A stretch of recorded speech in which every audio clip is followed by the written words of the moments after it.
saudara, hanya karena belas kasihan dari Allah kita memperoleh pengampunan di dalam Tuhan Yesus Kristus. Melalui kematian dan kebangkitannya, kita memperoleh kasih karunia itu sehingga kita hidup dan selamat. Firman-Nya berkata, sebab karena kasih karunia kamu diselamatkan oleh iman. Itu bukan hasil usahamu, tetapi pemberian Allah. Itu bukan hasil pekerjaanmu. Jangan ada orang yang memegahkan diri, karena kita ini buatan Allah, diciptakan dalam Kristus Yesus untuk melakukan pekerjaan baik yang dipersiapkan Allah sebelumnya. Ia mau supaya kita hidup di dalamnya. Berdasarkan firman Tuhan ini, maka saya menyampaikan berita anugerah pengampunan kepada setiap orang percaya dan bertobat di dalam nama Allah, Bapa Tuhan Yesus Kristus dan Roh Kudus. Amin. Saya mengundang Bapak Ibu sekalian untuk berdiri dan saling bersalaman.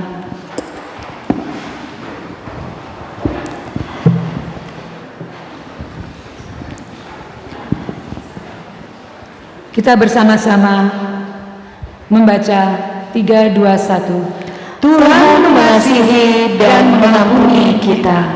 Mari kita meresponnya dengan mengangkat lagu dari PKJ 265 ayat yang pertama dan kedua, bukan karena upahmu. Kita boleh bertepuk tangan.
Silakan duduk kembali.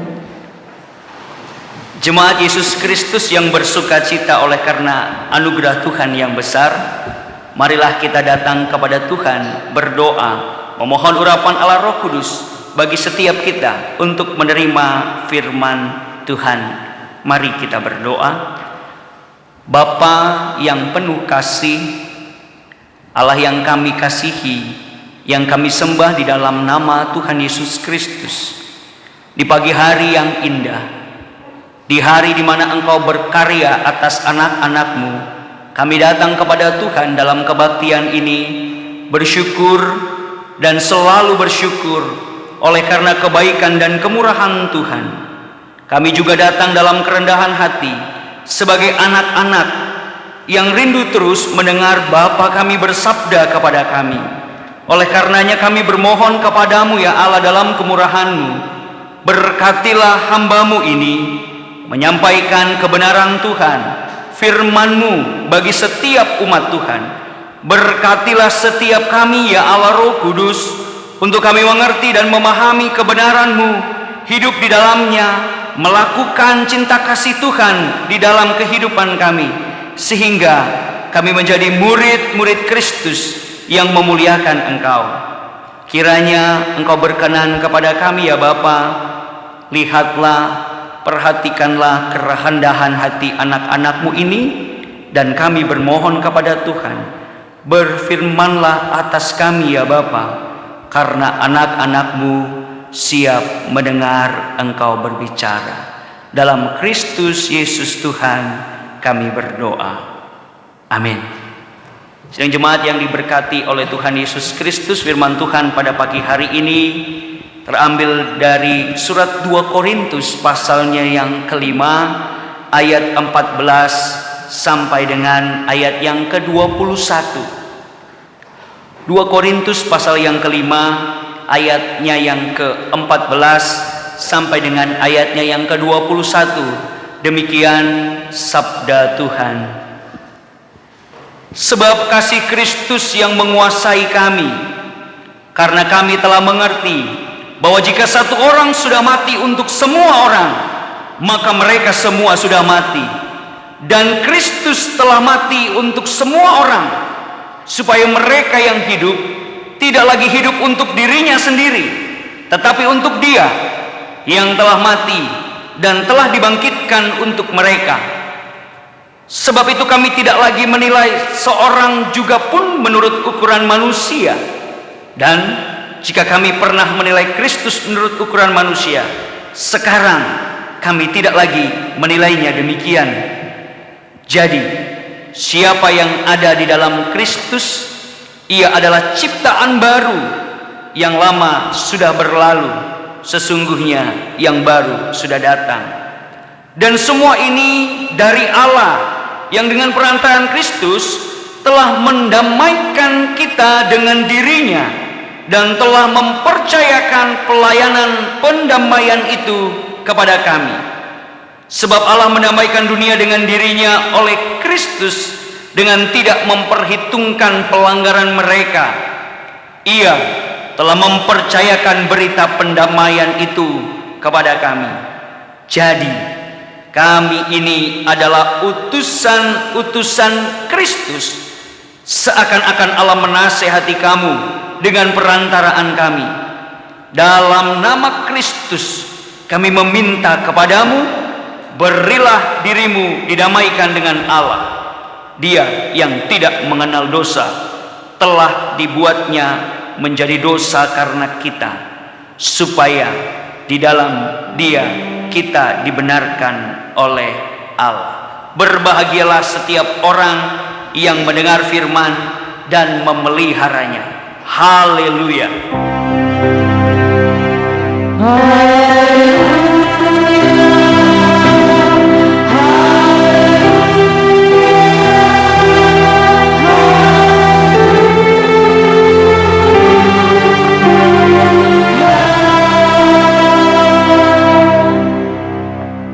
Shalom. Selamat pagi Bapak Ibu. Bagaimana kabarnya? Tentu luar biasa. Dan walaupun Bapak Ibu tidak bertanya kepada saya bagaimana kabarnya, saya mau katakan semua dalam pemeliharaan Tuhan, kita diberkati Tuhan. Amin. Ibu Bapak yang dikasihi oleh Tuhan Yesus Kristus, mengucap syukur kepada Tuhan dalam bahtera pelayanan PGI wilayah Lampung, dan atas perkenanan Tuhan, atas juga seizin majelis jemaat di tempat ini, maka saya dapat bersama-sama dengan Bapak Ibu beribadah kepada Tuhan, melayani Tuhan dalam ibadah ini. Perkenalkan, nama saya Antonius Sugiharto. Tadi Bapak majelis tanya marga saya apa, fam saya Sugiharto. Itu sudah jelas. Kalau belakangnya OO berarti saya orang Timur Tengah, Bapak Ibu. Ibu saya lahiran Jawa Timur, bapak saya lahiran Jawa Tengah. Saya sudah lahir di Lampung, Gedong Tataan, dulu Lampung Selatan, sekarang sudah Pesawaran.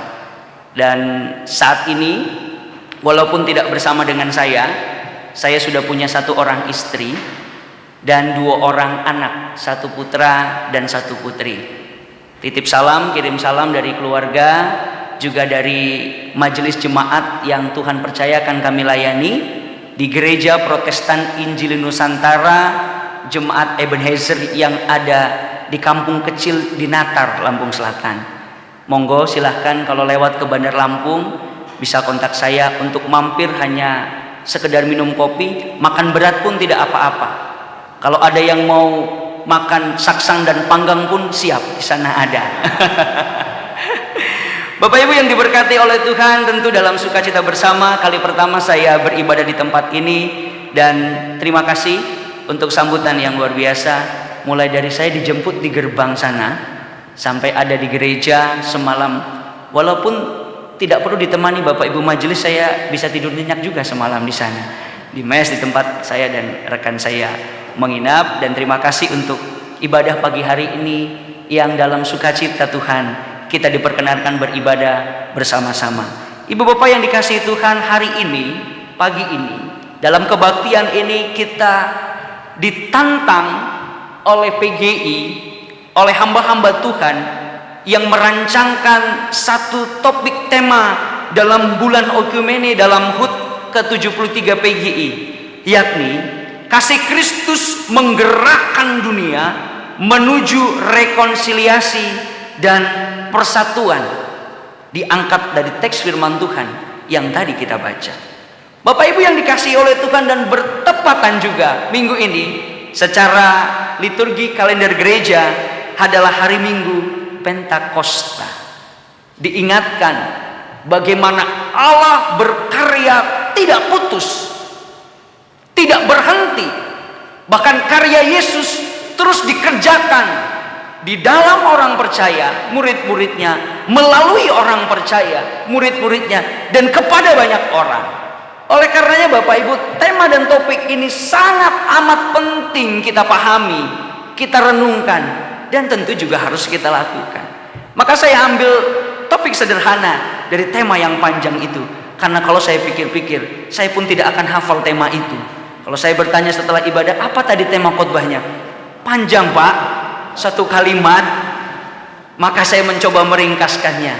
Harap-harap semoga Bapak Ibu ingat tema ini. Saya ringkas dengan sederhana, kasih yang menggerakkan. Mudah toh? Kasih yang menggerakkan. Tanpa saya jelaskan khotbah ini pun Bapak Ibu sudah menangkap, oh ada kasih yang dalam Kristus, tentu kasih itu menggerakkan saya. Jelas. Artinya Bapak Ibu Saudara yang dikasihi Tuhan, entahkah itu dalam bentuk sebuah rekonsiliasi yang diharapkan, diinginkan oleh gereja-gereja Tuhan, sebagaimana kerinduan Kristus, kerinduan Bapa, bahwa semua orang yang ada di muka bumi ini hidup dalam damai sejahtera dengan Allah dan dengan sesama. Saudara dan saya tidak bisa mengabaikan 2 dimensi dari hidup dalam damai ini. Bagaimana orang dapat hidup dalam damai dengan sesama, dengan pasangannya, suami atau istrinya, dengan anak-anaknya, dengan keluarganya, dengan mertuanya, dengan tetangganya. Bagaimana mungkin seorang yang hidup dalam Tuhan bisa hidup dalam damai dengan sesama tanpa tanpa hidup damai dengan Bapa di surga? Atau sebaliknya, orang yang mengaku saya hidup dalam damai sejahtera Allah, hati saya, jiwa saya, pikiran saya dalam damai sejahtera Allah, sementara engkau masih menyimpan dendam dengan orang di samping kirimu atau kananmu, di depanmu atau belakang. enggan berbuat baik, enggan menyatakan perkataan yang baik, apalagi mendoakan dia. Saya rasa itu sebuah kontradiksi yang sebenarnya, sekali lagi, sebenarnya tidak pernah mungkin terjadi dalam hidup anak-anak Tuhan. Karena dimensi mengasihi Tuhan, mengasihi sesama. Demikian Tuhan Yesus memberikan perintah, bukan? Dimensi hidup dalam damai, diperdamaikan dengan Allah melalui karya dan pengorbanan Kristus, maka menghasilkan damai dengan sesama. Maka di awal saya mau bertanya, apakah saudara berdamai dengan sesamamu? Silakan pandang kiri kanan depan belakang. Damaikah saudara dengan mereka? Ibu Yokabet katakan peace, katanya begitu ya. Ibu bapak dan saudara yang diberkati Tuhan, tentu sederhana sekali. Ada senyum, ada sapa, ada santun, ada sopan. 4S yang seringkali jadi tagline di beberapa instansi pemerintah. Walaupun kalau saya masuk, kemarin saya baru masuk ke puskesmas mau cabut gigi anak saya yang pertama, mana senyumnya ibu ini, saya bilang. Dokter yang mau cabut gigi saja nggak senyum sama sekali. Sampai anak saya bilang, "Pak, nyabutnya pakai apa?" "Pakai tang," saya bilang. Dia tahu tang karena saya sering kalau ada sedikit pekerjaan dia tahu alat-alat itu. Wah, seram sekali. Iya, kita belum tahu apa yang mau dikerjakan saja sudah seram kalau tidak senyum. Saya kalau tadi juga masuk ke altar gereja juga, kalau tanpa senyum Bapak Ibu sudah pikir ini orang mau apa, begitu kan. Tapi karena senyum setidaknya mengurangi kecurigaan. Begitu ya. Artinya Bapak Ibu sudah yang dikasihi Tuhan, ada perubahan yang memulihkan persahabatan. Itulah sebuah rekonsiliasi. Persahabatan yang sebenarnya dari semula. Karena Allah menciptakan manusia itu dalam hubungan persahabatan. Demikian Allah menciptakan Adam di Taman Eden. Allah bisa berbicara dengan Adam seperti kita berbicara, seperti kita ngobrol, seperti kita minum kopi bersama, seperti kita makan bersama dalam jamuan kasih, dalam persahabatan. Namun karena dosa, persahabatan dengan Allah itu rusak. Maka persahabatan dengan manusia, sesama manusia, bahkan dengan manusia dan alam juga mengalami kerusakan. Oleh karenanya perlu rekonsiliasi itu. Apa yang dipulihkan? Hubungan persahabatan itu seperti keadaan semula. Oleh karenanya Bapak Ibu mengutip pesan yang disampaikan oleh pimpinan Persekutuan Gereja Indonesia bahwa persatuan diutamakan dalam pelbagai perbedaan. Otomatis saya tidak akan pernah bisa menjadi orang Batak sekalipun saya diberi marga. Tapi saya bisa duduk bersama dengan Bapak Ibu dari suku Tapanuli. Makan saksang panggang bisa. Tapi ada kecuali, jangan tawarkan saya minum tuak. Karena dulu sebelum bertobat dan sampai sekarang pun saya tidak bisa. Saya bisa makan yang namanya bubur Manado, yang kalau dilihat orang, apa bentuknya itu? Tapi saya bisa makan. Bisa makan segala makanan yang disebut makanan, kata Tuhan. Makan, saya makan, saya bilang. Apakah kita berbeda? Berbeda Bapak Ibu. Secara genetis kita berbeda. Apakah kita tidak bisa bersatu? Bisa bersatu. Setidak-tidaknya di meja makan kita bersatu. Apa kesulitan? Karena seringkali kita yang ditonjolkan adalah perbedaan. Maka sulit bersatu. Saya punya pengalaman ketika melayani di satu tempat jemaat Tuhan yang ada di Bayung Lincir, Sumatera Selatan, Kabupaten Musi Banyuasin. Tetangga kiri kanan kami adalah kebun sawit. Ya karena saya tinggal di daerah transmigrasi dan ditanami kebun sawit. Tetangga kanan kiri rumah saya kebun sawit. Satu petak 1/4 hektar kebun sawit sebelah kanan, 1/4 hektar kebun sawit sebelah kiri. Saya hanya melihat orang memanen dan mengucap syukur. Belum pernah saya terima hasil panen mereka karena memang bukan punya saya. Di sebelahnya baru ada rumah jemaat. Ya memang bukan punya saya.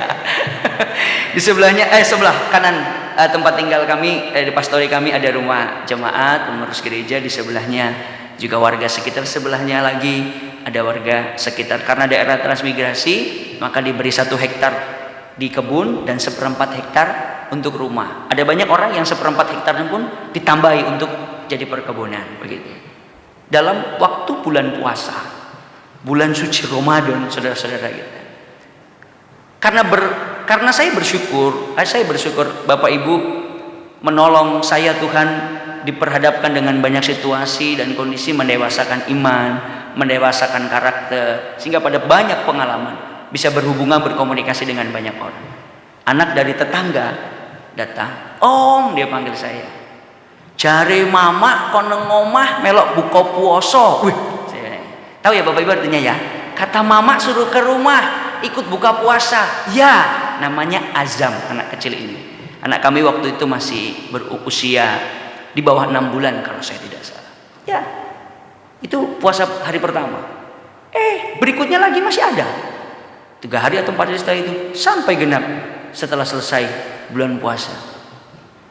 Begini saudara yang dikasih Tuhan, saya tak puasa, tapi saya genap buka puasanya.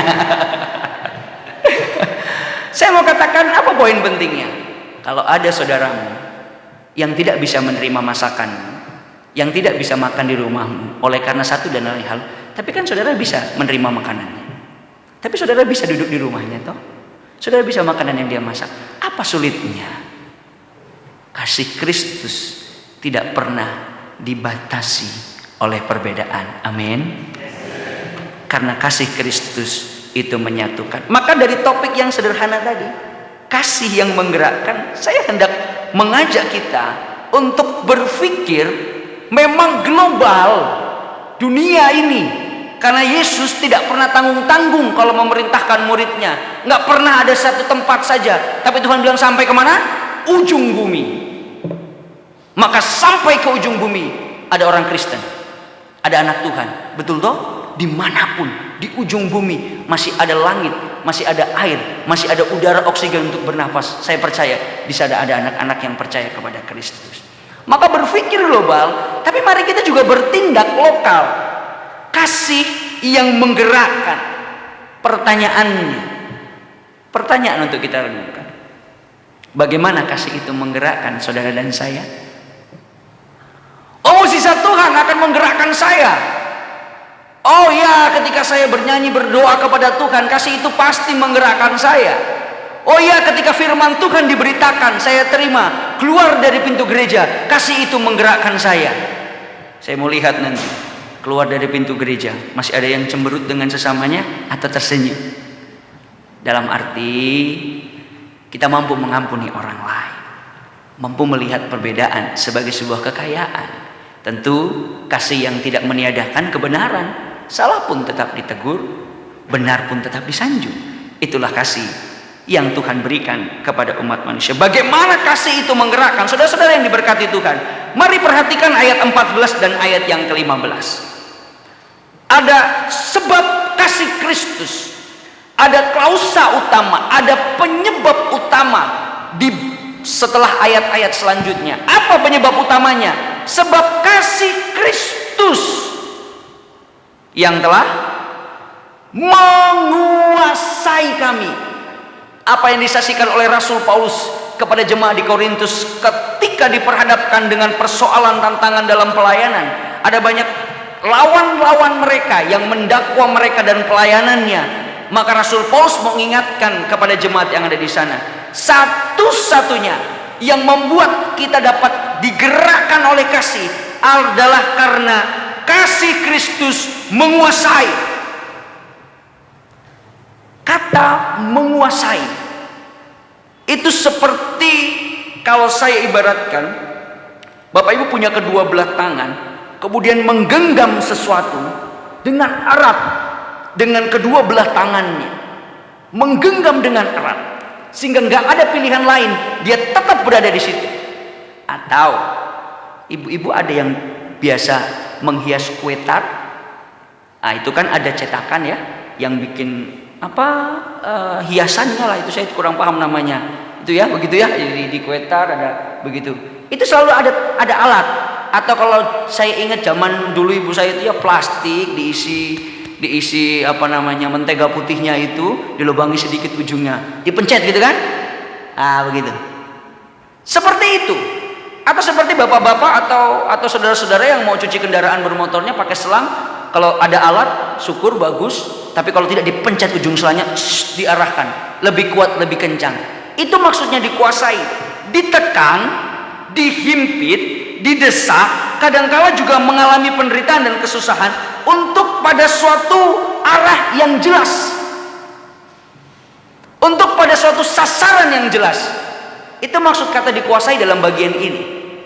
Diarahkan pada satu keadaan, satu kondisi, bahkan satu pemahaman yang penting dalam hidupnya. Dia terarah melakukan sesuatu, itu dikuasai.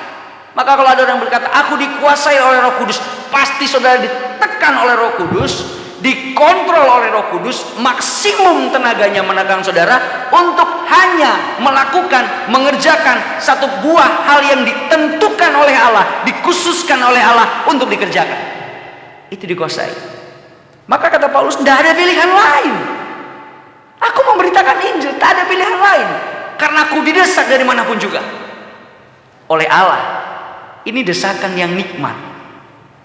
Ini desakan yang sungguh dinikmati oleh orang-orang yang memahami bahwa Tuhan mendorong dia untuk melakukannya. Semakin keras Tuhan mendorong untuk melakukannya. Ingat, kasih itu dapat menggerakkan jika kasih itu menguasai hidup Bapak, Ibu, dan saya. Jika engkau ditekan oleh kasih itu untuk mengeluarkan produk-produk kasih, baik dengan perkataan maupun tindakan, maka sudah dapat berkata, aku dikuasai. Tapi begini loh, ada kata tapi, masih ada kata tapi. Tapi sulit sekali loh. Iya, tapi tak ada pilihan lain, karena kasih itu mendorong. Tidak ada jalur lain, tidak ada pilihan lain. Tidak ada jalan tol, tidak ada jalan tanah, tidak ada jalan lain. Hanya itu satu-satunya jalan yang harus dikerjakan oleh anak-anak Tuhan. Tidak ada pilihan lain. Jika engkau terbentur terhadap banyak hal, baik dalam persekutuan, di tempat bekerja, di tempat di mana saudara tinggal dan hidup, terbentur pada problem-problem, dinamika yang dialami oleh karena bergesekan satu dengan lainnya. Ingat, saudara hanya didorong oleh kasih, maka yang keluar adalah kasih. Bisa marah dengan kasih? Kamu memang kiranya Tuhan Yesus menolong kamu. Dasar ya, semoga Allah Roh Kudus membuatmu bertobat. Begitu saja lah, daripada maki-maki.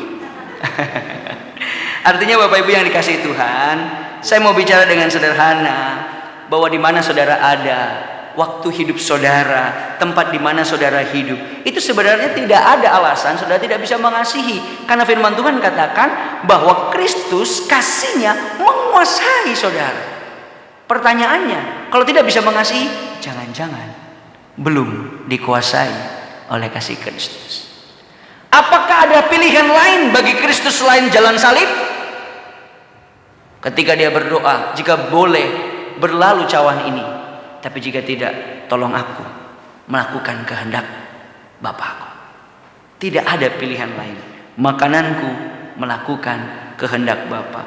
Maka mari Bapak Ibu Saudara yang dikasihi Tuhan, tidak ada lagi pilihan untuk tidak mengasihi sesama, karena Kristus sudah mengasihi. Dan karena ayat yang 15 juga mengingatkan bahwa apa? Bahwa saudara tidak lagi hidup untuk diri sendiri. Tidak ada egois, nggak ada egosentris. Semua dinetralkan oleh kasih Kristus. Maka yang ada bukan kepentinganku terlebih dahulu, dan tempat pendidikan pembelajaran yang paling baik untuk kita tidak hidup hanya untuk diri sendiri adalah di sini, di gereja, di tempat kita bersekutu, di tempat kita melayani. Maka kalau engkau mau belajar, saudara-saudara mau belajar bagaimana tidak lagi hidup untuk diri sendiri, hiduplah dalam persekutuan dan pelayanan. Belajar tidak langsung naik kelas, tidak langsung dapat peringkat 1, tapi tempat di mana saudara belajar. Maka gereja, persekutuan orang percaya seharusnya menjadi tempat bagi banyak orang untuk belajar, berkaca, bercermin tentang bagaimana hidup tidak mementingkan diri sendiri. Maka ada persekutuan, betul? Ada pengorbanan di situ, benar? Ada menjaga kesucian hidup di situ, dan ada hidup dalam iman.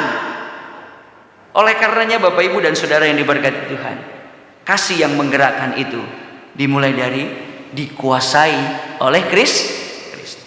Yang kedua, kasih yang menggerakkan akan terjadi ketika kasih Kristus itu mengubah pandangan saudara dan saya, mengubah cara berpikir saudara dan saya. Ayat 16 Paulus berkata bahwa kami tidak lagi menilai manusia, seorang pun manusia, menurut ukuran manusia. Kalau dulu pernah, karena Paulus ada di antara orang-orang Farisi dan ahli Taurat yang hendak menghabisi orang-orang yang percaya kepada Kristus, murid-murid Kristus yang hidup pada waktu itu, karena mereka menilai untuk apa percaya kepada Yesus yang hanya seorang anak dari tukang kayu dalam ukuran manusia. Maka kasih itu mengubahkan pandangan. Apa yang membuat Paulus berubah hidupnya? Apa yang membuat Paulus beralih dari niatnya untuk membunuh, justru memberitakan Injil? Dari niatnya untuk menghilangkan kesaksian tentang kematian dan kebangkitan Kristus, justru dia menjadi orang yang terdepan, paling kuat berbicara tentang kematian dan kebangkitan Kristus.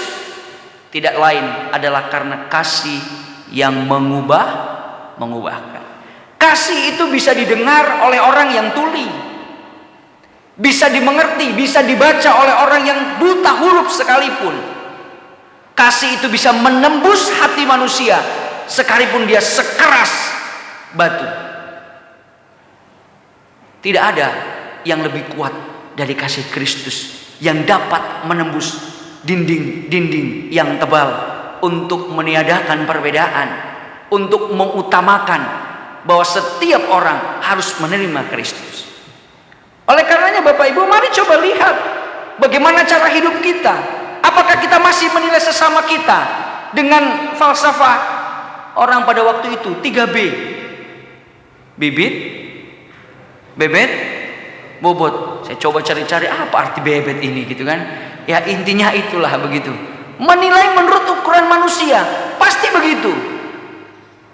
Apa jabatanmu? Apa pangkatmu? Apa atribut yang melekat pada dirimu seketika itu juga maka engkau dihargai? Maka seharusnya orang Kristen, anak-anak Tuhan, dan semua jemaat Gereja Protestan Oikumene yang ada di PT Gula Putih Mataram ini tidak begitu hidupnya. Apakah saudara menghormati orang lain, menghargai dia hanya karena dia lebih? Atau saudara justru sangat menghargai orang yang paling lemah? Bukankah demikian firman Tuhan Rasul Paulus sampaikan? Bukankah yang terlemah di antaramu harus mendapatkan perhatian? Ada banyak orang yang lemah di sekitar hidup kita Bapak Ibu. Sudahkah mereka menerima kasih daripada kita? Oleh karena apa? Oleh karena kita berubah berpikirnya. Tidak lagi untuk diri sendiri. Berubah berpikirnya. Bukan lagi menilai orang menurut ukuran manusia. Kata berubah, ingatlah kalimat sederhana yang firman Tuhan katakan, berubahlah oleh pembaharuan budimu. Baru disambung selanjutnya ada disampaikan tentang konsep ibadah yang sejati. Oleh karenanya Bapak Ibu dan Saudara yang dikasihi Tuhan, engkau tidak akan pernah bisa menerima perbedaan sebelum pemahaman kita sendiri diubahkan. Ada kisah tentang seorang yang percaya kepada Tuhan Yesus. Orang Kristen sejak dari lahir, bahkan sebelum saya lahir. Satu pengalaman dia ceritakan kepada saya dalam kesaksiannya. Dan saya sudah bertanya kepada dia, bolehkah saya saksikan juga kepada banyak orang? Dia mempersilahkan. Walaupun saat ini dia tidak bisa mendengar atau mengetahui. Dia katakan, dalam hidupnya belasan tahun dia tidak bisa memaafkan orang tuanya yang telah melupakan dalam tanda petik, melalaikan dalam tanda petik, karena membuat dia akhirnya diasuh oleh orang lain. Bertahun-tahun Bapak Ibu, dia membenci orang tuanya ketika dia mendengar cerita itu. Ya tentu bukan lagi usia kanak-kanak. Dia tidak pernah bisa, bahkan untuk menyebut nama orang tuanya pun dia tidak mau. Orang tua kandung maksud saya. Dia tidak pernah mau, bertahun-tahun.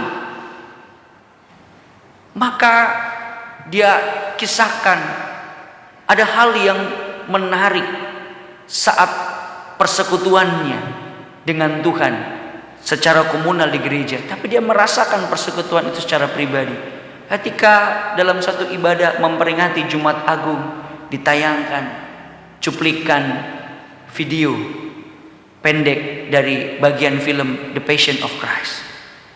Dia katakan, Yesus tak mengenal orang-orang di sekelilingnya yang dia tahu, yang bisa dinilai mereka menyalibkan Yesus. Tapi Yesus katakan, Bapa, ampunilah mereka.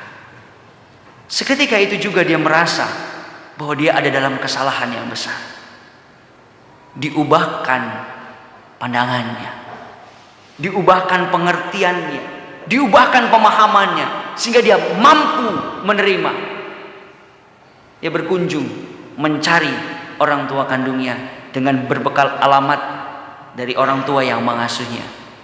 Yang dia temukan adalah hanya pusara makam dari ayah dan ibunya. Saudara yang dikasihi Tuhan, kita bisa berkata bahwa dari cerita yang saya sampaikan ini terlambat ya. Tapi saya mau katakan, ketika kasih itu mengubahkan saudara, maka pasti sikapmu berubah. Pasti perkataanmu berubah, keinginanmu berubah, bahkan doamu pun berubah. Ketika kasih itu mengubahkan. Yang ketiga, yang terakhir, saya penting menyampaikan yang terakhir. Karena apa? Karena biasanya kalimat itu mendatangkan banyak berkat. Yang lemah ditegakkan, yang sudah mulai lesu segarkan kembali. Yang terakhir, gitu kan? Yang sudah mulai lihat jam gitu kan, sudah mulai lihat apa, begitu dengar yang terakhir, oh beres yang terakhir. Maka sepertinya saya penting sampaikan itu. Kalau jemaat di mana saya melayani, saya tidak pernah sebut kalimat itu, karena ya begitu saya bilang, saya nggak mau sebut yang terakhir, nanti udah siap-siap mau ke belakang kan? Tunggu. Tapi yang terakhir ini saya sampaikan. Untuk kasih itu bisa menggerakkan, kasih itu harus menguasai engkau dan aku, kasih itu harus mengubahkan engkau dan aku, tapi kasih itu juga harus membuat engkau dan saya rela menjadi utusan-utusan Kristus. Bagaimana kasih itu dapat menggerakkan orang-orang yang ada di luar sana, yang miskin kasih, yang tidak mengenal Yesus, yang tidak mengenal persekutuan, yang tidak mengenal cinta kasih? Firman Tuhan katakan, bagaimana mereka diselamatkan sementara tidak ada yang pergi memberitakan damai sejahtera itu? Bersyukur saya semalam bertemu orang tua yang sudah lama saya tidak jumpai, Bapak Yohanes Saiman. Beliau tidak ada pagi ini di tempat ini karena berkunjung ke satu tempat pelayanan dan melayani di sana. Saya mengenal beliau dan keluarga itu awalnya 2013 ketika ditempatkan ikatan dinas melayani di Gereja Metodis di Palembang, tempat di mana keluarga beliau hidup di sana. Dan anak-anaknya semua dekat dengan saya karena saya melayani bersama-sama dengan mereka di gereja itu. Dia katakan, papi saya itu, betul ya, anak-anaknya manggil dia papi, itu selalu pergi ke sana pelayanan, pergi ke sana pelayanan, pergi ke sana pelayanan, begitu ya. Saya bilang, ya saya dengar nadanya sih agak sedikit keluhan gitu. Kan kita dari nada orang ngomong kan kita tahu kan nadanya itu arahnya apa. Oh iya, jadi gimana Mbak? Ada Mbak Dewi, ada Mas Simon. Tapi anak-anaknya semua baik, tidak ada yang bandel, tidak ada yang nakal. Si bungsu itu teman saya akrab. Itu saya melayani saya. Anaknya semua baik dan ditolong diberkati Tuhan, hidupnya juga baik. Itu kesaksian yang saya lihat, yang saya bisa nilai dan saya tangkap. Ternyata ada orang-orang yang rela pergi ke sana. Semalam saya tanya, Pak ke sana pakai kendaraan apa? Pakai motor. Saya lihat motor di garasinya lebih bagus motor yang saya bawa dari motor dia. Pakai ini kuat Pak? Iya. Bapak Ibu yang dikasihi Tuhan, ini hanya contoh. Saya angkat bukan untuk melebihkan, mengangkat dia, tapi real di tempat di mana Bapak Ibu tahu, Bapak Ibu memahami, jadi lebih mudah melihatnya, memahami. Tuhan katakan begini. Jadi kami ini, Rasul Paulus katakan, utusan-utusan Kristus. Nggak ada yang lain. Kami ini, dia berikan status dia, walaupun ada banyak orang yang mengagungkannya. Hanya apa? Utusan, ambasador, duta, wakil yang ditempatkan Tuhan untuk tugas tertentu, mewakili sang pengutusnya, berdiri atas nama pengutusnya, bahkan memiliki kuasa seperti yang diberikan oleh pengutusnya. Maka saudara-saudara yang dikasihi Tuhan, Tuhan Yesus Kristus mempercayakan pelayanan. Yang Paulus sampaikan ini, kata yang dipakai adalah diakonia. Mempercayakan pelayanan yang kita pahami, banyak bentuk pelayanan, tapi kata yang dipakai ini diakonia. Saya tidak jelaskan panjang lebar, pasti Bapak Ibu paham arti kata diakonia. Kenapa demikian Bapak Ibu yang sudah dikasih Tuhan? Karena dia telah mengaruniakan, menganugerahkan kekuatannya, kasihnya kepada orang yang diutusnya, sehingga ketika orang yang diutusnya ini pergi atau berada di satu tempat, dia bisa menggunakan kasih Tuhan, dia bisa menggunakan kekuatan Tuhan untuk menolong orang lain, untuk mempengaruhi orang lain hidup dalam Tuhan, bertindak sebagai wakil Tuhan. Maka dia katakan, aku menasehati, seakan-akan Allah yang menasehati. Bapak Ibu saudara yang dikasihi Tuhan, saya belajar dari kalimat sederhana ini, bahwa tentu yang membuat saya bersyukur adalah mimbar ini. Tentu dalam tanda kutip, bukan mimbar ini saya bersyukur tuh saya bawa kemana-mana mimbar ini, begitu ya. Tidak, berdiri di sini artinya apa? Bersyukur oleh karena Tuhan mempercayakan firman-Nya untuk diberitakan oleh orang yang kecil, hitam, jelek, keriting rambutnya ini kepada banyak orang, membuka kesempatan kepada banyak orang untuk mengenal, mengalami kasih Kristus. Tempat di mana kami tinggal melayani, pastor di tempat kami tinggal itu Pak, Bu, ukurannya hanya 6 kali 6 meter. Di situ ada kamar 2. Ya, saya akhirnya buat 2 lah, karena anak sudah 2, tak mungkin tinggal satu kamar begitu. Ada ruang tengah yang benar-benar tengah, terhimpit. Kalau kita duduk selonjoran kaki orang nggak bisa lewat, sempit sekali. Tapi saya mau katakan Bapak Ibu, tempat itu sampai saat ini saya dengan berani berkata bahwa tempat di mana kami membagikan kasih kepada banyak orang. Tidak terbatas pada kemampuan yang kita miliki, karena sesungguhnya apa yang saudara miliki diberkati Tuhan. Ingat berkat Abraham. Abraham itu pertama memberkati, Tuhan itu pertama memberkati Abraham, hidupnya, dirinya. Terus Tuhan katakan, aku berkati orang-orang yang memberkati engkau. Betul ya? Berarti ada orang-orang yang Tuhan pakai untuk menolong Abraham, mencurahkan berkat Tuhan melalui mereka kepada Abraham. Dan yang terakhir apa? Tuhan berkati yang dia miliki. Yang dia miliki. Maka apa yang kita miliki? Seharusnya kita mengerti bahwa apa yang aku miliki, apa yang ada padaku, entahkah itu bentuknya nominal, uang, benda, barang, kita harus ingat, kita diutus Tuhan ada di tengah-tengah dunia ini supaya kita juga menggunakan apa yang ada pada kita untuk menolong orang lain. Maka jangan biarkan kita makan enak, tetangga kita kelaparan. Jangan biarkan hati kita merasa nyaman makan enak tanpa kita berpikir siapa orang yang harus aku bantu, yang harus aku tolong. Jangan biarkan, karena kita tidak boleh lupa status kita. Maka Bapak Ibu saudara yang dikasihi Tuhan, dalam kesempatan ini melalui perenungan firman Tuhan ini, mari, karena kita sudah memahami bahwa kasih Kristus itu sanggup menggerakkan kita di tempat di mana kita berada, dalam waktu di mana Tuhan percayakan kita berada. Maka Bapak Ibu dan Saudara yang diberkati oleh Tuhan, hendaklah kita juga menggunakan segenap daya dan upaya kita untuk menggerakkan orang-orang yang ada di sekeliling kita, memperjuangkan apa yang baik. Maka sekaligus tantangan untuk Bapak Ibu, para presbiter, majelis dan jemaat, seluruh jemaat yang ada di tempat ini, mari, saya pikir belum terlambat kalau mau menentukan program, walaupun mungkin sudah ditentukan program sama 1 tahun. Mari tolong ada keseimbangan dalam menentukan program pelayanan yang ada.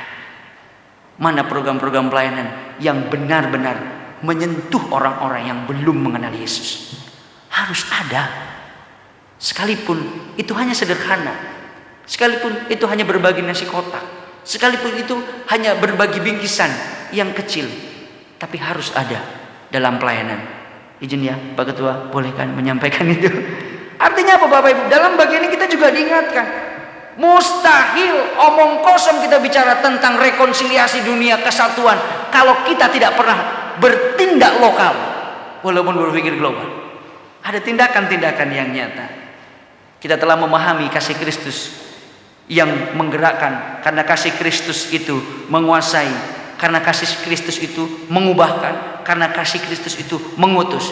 3M, gampang toh? Apa yang pertama? Menguasai, mengubahkan, mengutus. Puji Tuhan, saya pulang tidak sia-sia. Bapak Ibu tidak ingat kalimat itu kan?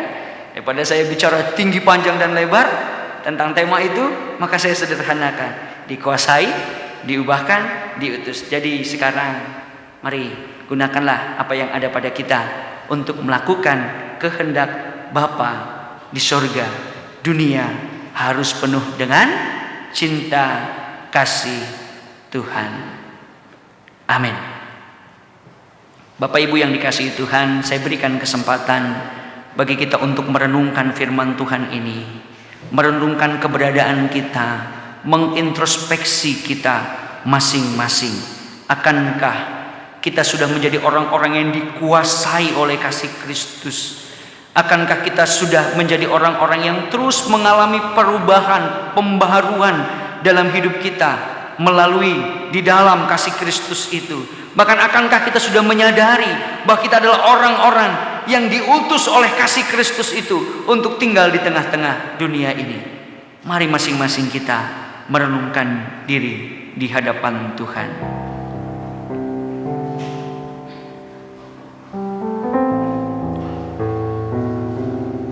Bapa yang penuh kasih, kami bersyukur untuk karya dan pengorbanan di atas kayu salib. Sebab hanya karena anugerah kami diselamatkan, bukan karena kekuatan dan kehebatan kami, bukan karena apa yang ada pada kami. Engkau memperhitungkannya selain daripada iman percaya kami.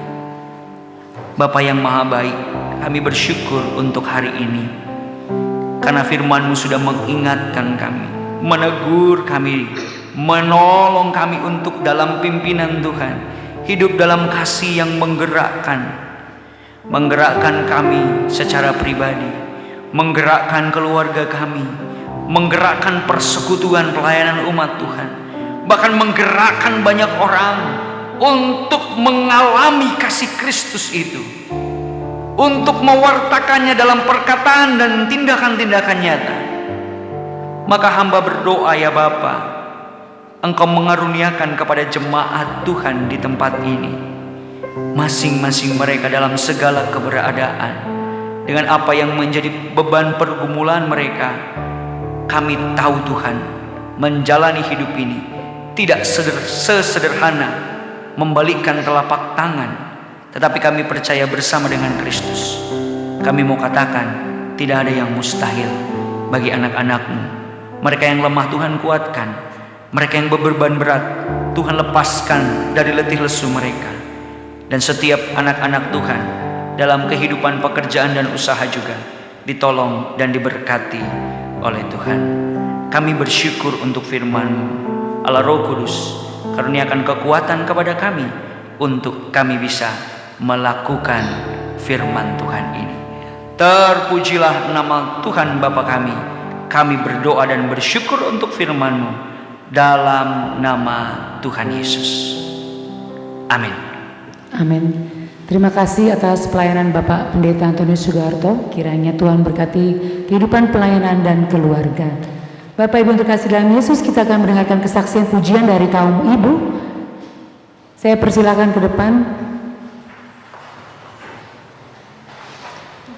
yang berjudul Jiwaku Menyanyi.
Bapak Ibu yang terkasih di dalam Yesus, saya mengundang untuk bangkit berdiri untuk menyatakan pengakuan iman Rasul.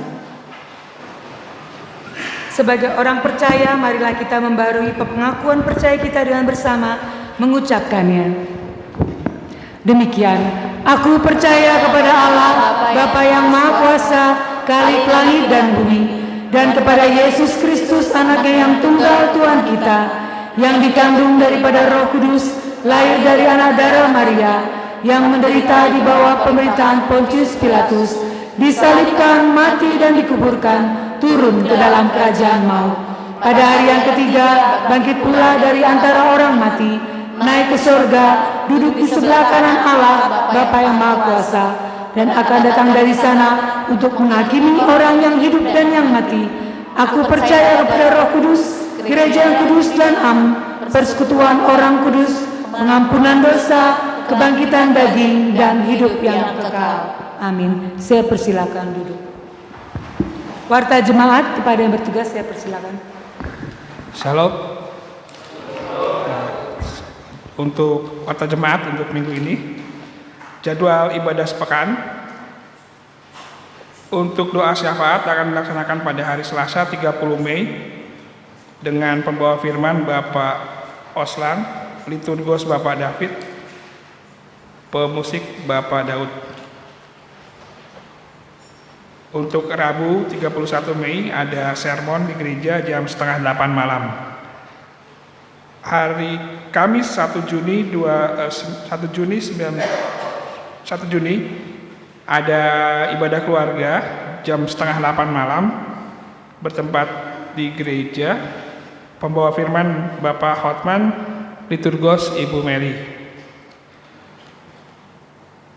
Untuk ibadah pemuda dilaksanakan di TS Baru pada hari Kamis jam 19, jam 7 malam dengan pembawa firman Bapak Kefas, liturgos Saudara Yosua, dan pemusik Saudara Ade. Untuk ibadah Minggu 4 Juni, sekolah Minggu, pembawa firman Ibu Risma, liturgos Saudara Bram, Karen, Marsha, pemusik dari remaja. Pelayan ibadah Minggu tanggal 4 Juni 2023 untuk pagi dilayani oleh Saudara Karis Setioningsih dengan tema menghadapi penggoyah iman dari 1 Petrus 5 ayat 8-9. Imam dan doa syafaat Bapak Hilman Huta Barat, liturgos Ibu Dianita, pemusik Bapak Siswanto, warta jemaat Ibu Margaret Iren. Untuk ibadah sore, pelayan firman adalah Ibu Selvi Telaumbanua, liturgos Ibu Hesti, pemusik Bapak Sahabman. Untuk warta keuangan, total persembahan minggu kemarin adalah 2.731.000. Untuk pengumuman, persembahan hari ini diadakan 2 kali untuk kas gereja dan kas PGIW. 2. Majelis dan Jemaat POK GPM mengucapkan terima kasih kepada Bapak Antonius Sugiharto yang sudah melayani pada hari ini. Tuhan Yesus memberkati. Yang ketiga, pada 1 Juni 2023 hari Kamis akan ada rapat majelis pada pukul 10 pagi di gereja POK GPM. Bagi Bapak Ibu majelis diharapkan kehadirannya. Keempat, majelis POK GPM mengucapkan terima kasih kepada Bapak Ibu jemaat yang sudah ikut berkontribusi dalam menolong saudara-saudara kita di kilometer 18 yang terkena musibah kebakaran. Kiranya Tuhan Yesus yang memberkati Bapak Ibu jemaat sekalian. Kelima, majelis POK GPM mengucapkan terima kasih kepada Bapak Ibu jemaat yang sudah berbagi berkat snack pada hari ini. Tuhan Yesus memberkati. Keenam, majelis POK GPM mengucapkan selamat ulang tahun kepada jemaat yang sudah berulang tahun dalam minggu ini. Tuhan Yesus memberkati. Dan yang terakhir, majelis POK GPM menghimbau untuk tetap menjaga kebersihan gereja. Dimohon sampah-sampah dibuang pada tempatnya. Demikian, terima kasih.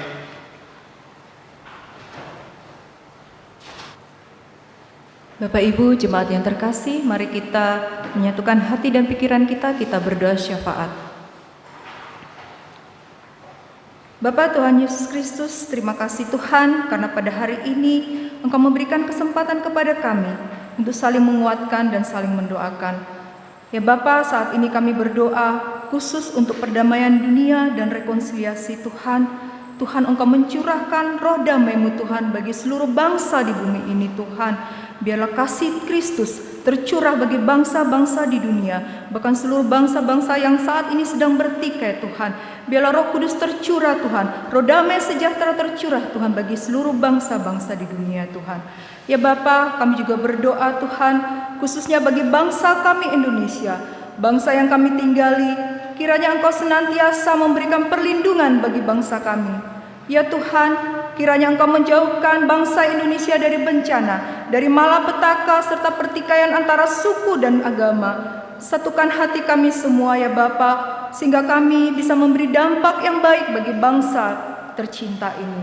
Tidak lupa ya Bapa, kami juga mendoakan untuk para pemimpin kami, presiden kami, bahkan Dewan Perwakilan Rakyat, hingga para pimpinan di bawahnya. Kiranya Tuhan Yesus memberikan hikmat, kebijaksanaan, kejujuran, sifat yang adil, dan juga rasa takut akan Engkau.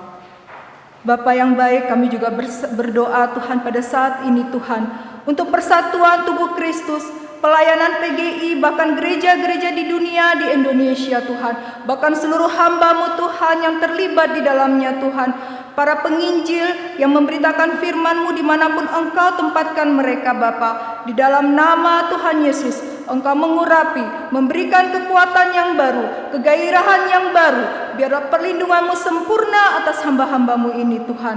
Engkau meneguhkan pemberitaan firman-Mu dengan mukjizat dan kuasa, sehingga setiap orang yang mendengarkan boleh percaya. Demikian juga kami berdoa bagi gereja-Mu di tempat ini Bapa. Engkau mengurapi pelayanan jemaat-Mu Tuhan, majelis juga di tempat ini Tuhan. Biarlah Tuhan seluruh majelis Tuhan bersatu Tuhan di dalam melayani Engkau Tuhan.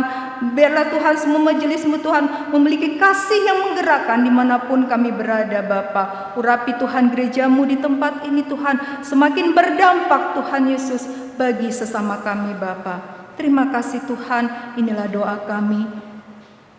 Saudara yang terkasih, kami berikan kesempatan untuk berdoa secara pribadi sebelum kita melanjutkan dengan doa Bapa kami.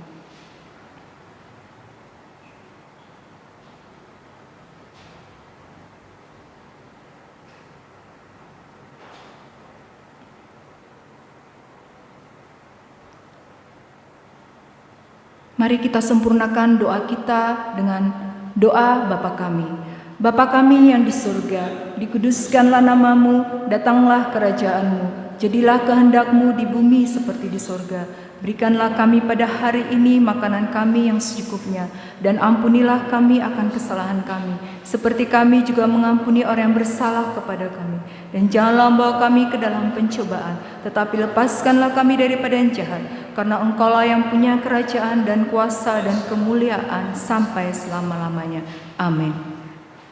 Tuhan berfirman, selama bumi masih ada, takkan berhenti-henti musim menabur dan menuai, dingin dan panas, kemarau dan hujan, siang dan malam. Kejadian 8 ayat 22. Ia yang menyediakan benih bagi penabur dan roti untuk dimakan, Ia juga yang akan menyediakan benih bagi kamu dan melipat gandakannya dan menumbuhkan buah-buah kebenaran-Mu. Kamu akan diperkaya dalam segala macam kemurahan hati yang membangkitkan syukur kepada Allah.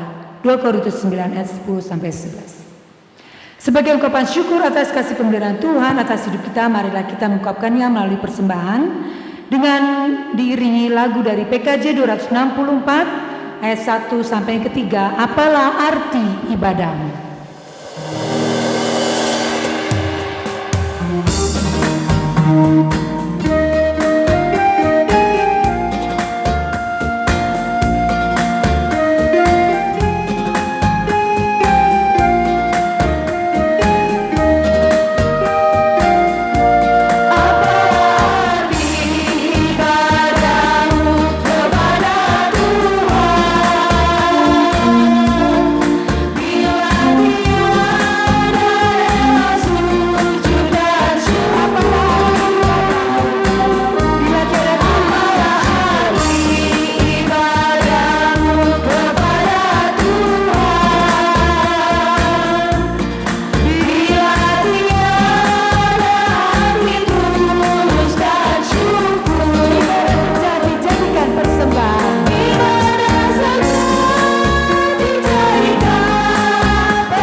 Kita berdoa. Terima kasih Tuhan untuk semua anugerah yang Tuhan berikan. Pada hari ini kami dapat bersekutu, menerima firman-Mu. Kami mengungkapkan persembahan ini Tuhan, karena semua karena kebaikan Tuhan semata-mata. Terimalah persembahan ini Tuhan dari tangan anak-anak-Mu Tuhan. Jadikan untuk memperluas kerajaan-Mu di tempat ini Tuhan. Berikan bijaksana bagi mereka yang mengelolanya di dalam takut akan Tuhan. Terpujilah nama-Mu Tuhan, kami kembalikan segala puji hormat syukur bagi Allah kami, di dalam nama Yesus kami berdoa. Amin. Bapak Ibu masih di dalam keadaan tetap berdiri, kita akan masuk di dalam akhir pengutusan dan berkat. Mari kita menyanyikan dahulu lagu dari Kidung Jemaat 249, Serikat Persaudaraan.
Marilah kita terus-menerus hidup di dalam kasih, persatuan, dan perdamaian satu dengan lainnya, baik dengan sesama umat percaya maupun dengan sesama umat manusia di atas bumi ini. Kiranya kasih Kristus selalu menuntun dan menggerakkan kita dalam mewujudkan itu semua. Sekarang, kembalilah ke dalam kehidupan saudara setiap hari, dan terimalah berkat Tuhan. Tuhan memberkati dan melindungi saudara. Tuhan menyinari saudara dengan wajah-Nya dan memberi kasih karunia.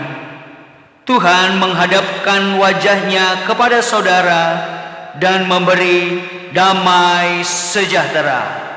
Amin.